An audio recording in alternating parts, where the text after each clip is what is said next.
The Galactic War Council had gathered once more, as it had for centuries, in the heart of the Orion Spire, a vast chamber carved from the bones of a dead star. Its towering pillars pulsed with the whispers of 1,000 civilizations. Today, however, those whispers were replaced by a single, pressing debate. The Tarkvek coalition had spoken, their representative standing tall, his many-limbed form twitching with frustration. The ban on humanity is outdated. We face new threats, and we require every advantage. Denying ourselves the most efficient warriors in the galaxy is an act of self-inflicted weakness. Murmurs rippled across the council. Some agreed. Most did not. At the center of it all sat Counselor Zerlon of the Vornax Dominion, his ancient eyes heavy with knowledge the younger species had never been burdened to witness. He did not speak immediately. Instead, he let the silence stretch, let the weight of the moment settle. Finally, he exhaled. "You ask why humanity remains barred from war," he said, his voice low but resonant. "You ask why, despite their willingness, despite their ability, we have decreed them unfit for battle. You think this is about fairness." He leaned forward. "You could not be more mistaken." One of the newer delegates, a sleek, feline-like being from the RHYXX clans, tilted its head. "Then tell us, Counselor. If we misunderstand, educate us." Zerlon's fingers curled against the cold stone of the table. "You believe the ban is a restraint upon them." He shook his head. "No, the ban is a restraint upon the rest of us." A few scoffed. Others leaned in, sensing the gravity of his words. Zerlon closed his eyes, reaching into the past. "You wish to know the truth? Then listen well. I will tell you what happened. Not the history sanitized in records. Not the carefully worded accords. The real truth. And when I am done, you will no longer ask why humans are banned from war. You will wonder why we ever let them fight in the first place." The chamber fell into absolute silence. Zerlon's voice was steady, but his mind was not. He had been there. He had seen. 1,000 years ago, the galaxy had known true war. The Voidborn, an ancient, self-replicating machine race, had spread across the stars, assimilating, consuming. Their ships blotted out the suns, their advance unstoppable. Countless species fell. The Galactic Council, desperate, turned to the newest arrivals to the interstellar stage, humanity. They had expected little. A young race, barely spacefaring. A species of flesh and bone against a tide of unfeeling machines. They were expected to struggle, to contribute in small, tactical ways. What they did instead changed everything. Humanity did not resist the war. They embraced it. Their first fleets did not arrive in formation. They arrived in silence. Ghost ships, once belonging to the Voidborn, drifted into enemy-controlled systems. By the time the machines realized what had happened, the humans had already boarded, already killed, already taken control. Other species fought with strategy, with precision. Humans fought with something else entirely. Total commitment.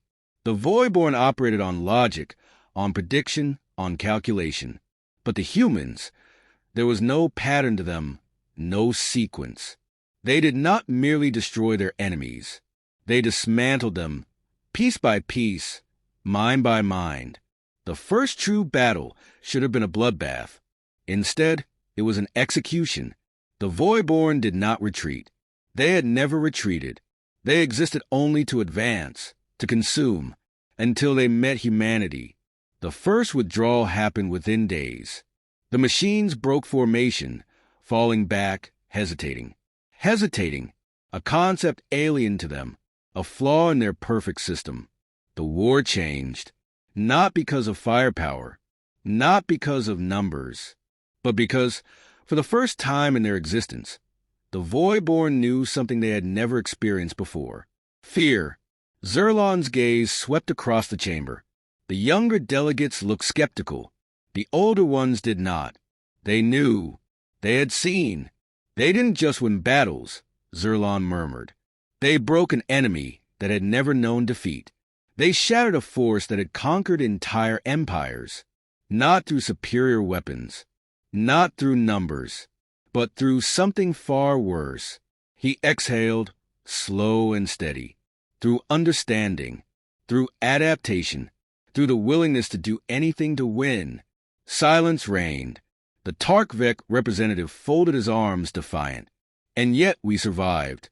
If they were so dangerous, why are we still here? Zerlon's lips pressed into a thin line. He let the question linger before answering. Because we stopped them. The words sent a ripple through the room. The Tarkvek narrowed his eyes. What do you mean?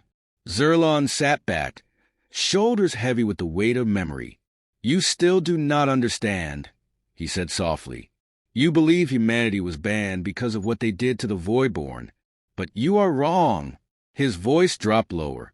Humanity was banned because of what they became in order to win.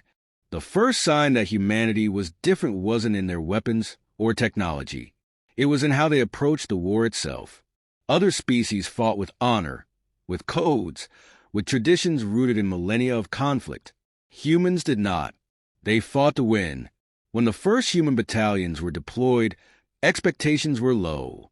They had no great fleets, no advanced energy weapons, no ancient war doctrines passed down through generations. And yet, within days, the battlefield changed. Enemy ships stopped responding to distress calls. Entire Voidborn fleets vanished, not in explosions, but in silence. When investigators arrived, they found ships fully intact, drifting through space. No external damage, no signs of battle, but every single Voidborn inside had been slaughtered. Humans did not just destroy their enemies. They infiltrated them. They learned them. Then they unmade them. The first time the Galactic Council saw a recording of human combat, it was met with stunned silence. Other species fought with formations, with careful strategies and calculated retreats. The humans fought like predators, like ghosts. They didn't engage in open conflict unless necessary. They hunted.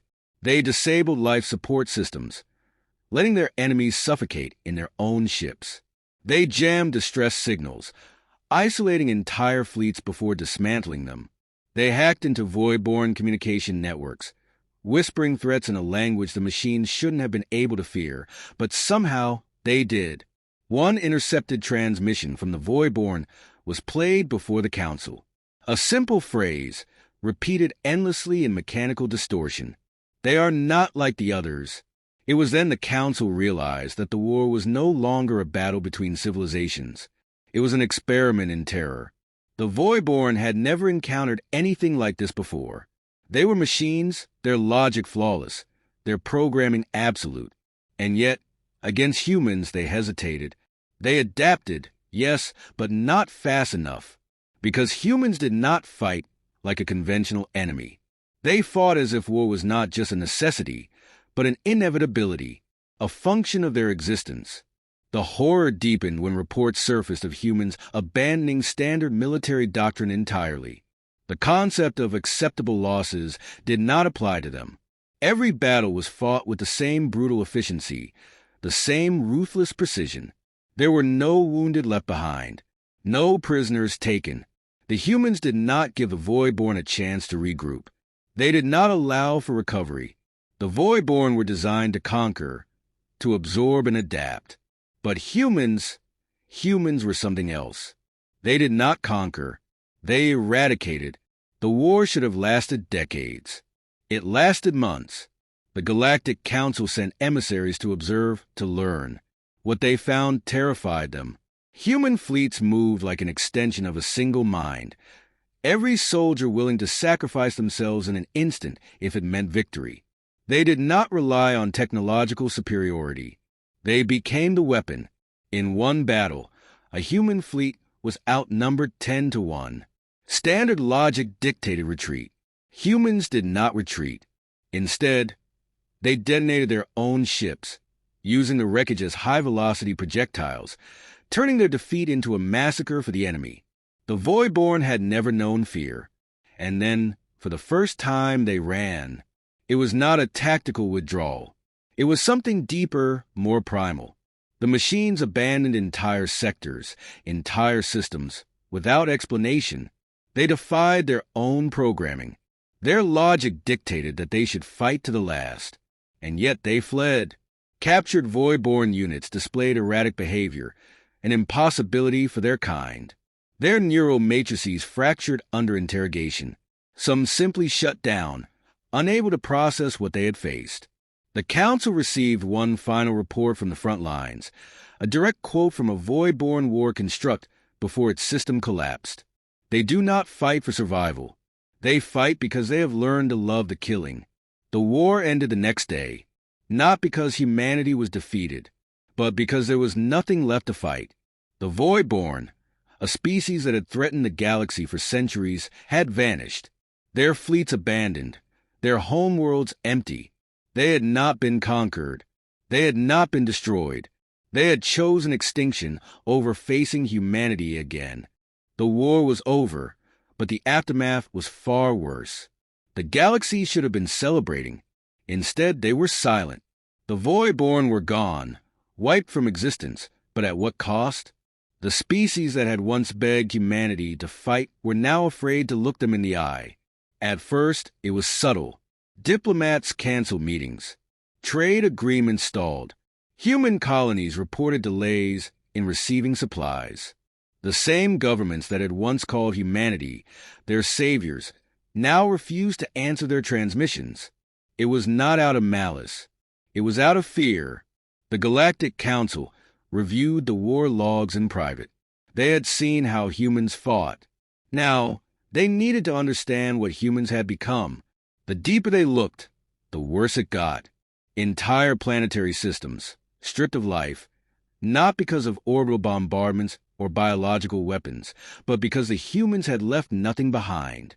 They had gone in, taken control, and systematically erased every last trace of the enemy. The most disturbing reports came from human soldiers themselves. Veterans returning home were different, detached, cold. Many had difficulty reintegrating into civilian life. Some couldn't at all. They had spent too long in the dark. They had learned too much about themselves. The Council summoned the surviving human commanders for questioning.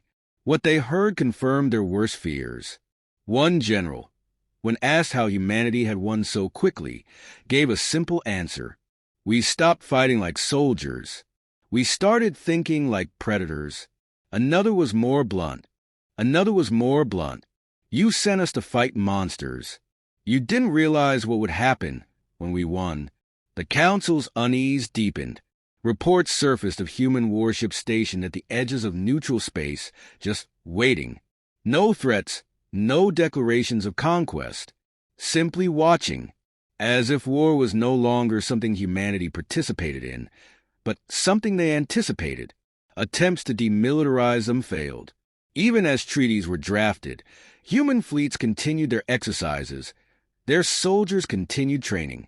The war was over, yet humanity prepared as if another was inevitable.